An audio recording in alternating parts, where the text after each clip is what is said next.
आणि आता मी पाणी टाकते पहा. आपण जर पाणी टाकलं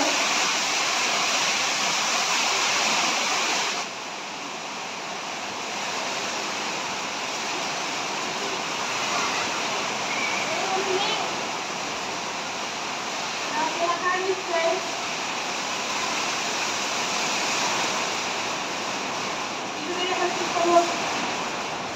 आपल्याला काय दिसलं?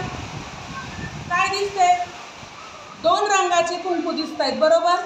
एक लाल. आता दोघींकडे मी एकच कुंकू टाकले, पण जीविशाच्या हातावरचं कुंकू काय झालंय? काळं पडलेलं आहे आणि ह्या हातावरचं कुंकू तसंच आहे.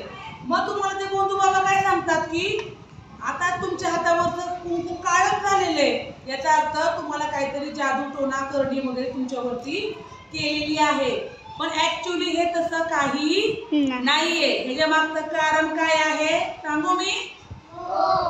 तर ज्यामध्ये हे कुंकू जे काळं झालंय दिसतंय, तर ह्याच्यामध्ये ह्या कुंकुवामध्ये मी काय टाकलं होतं?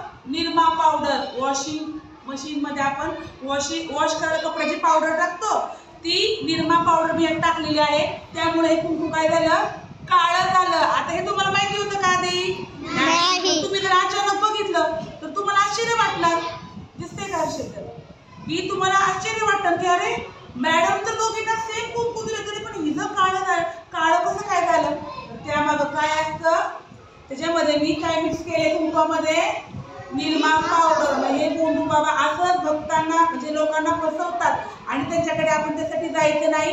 काही वाटलं तर आपण काय करायचं? दवाखान्यामध्ये जायचं. विज्ञानावर विश्वास ठेवायचा. प्रत्येक गोष्टीच्या मागं शास्त्रीय कारण आहे.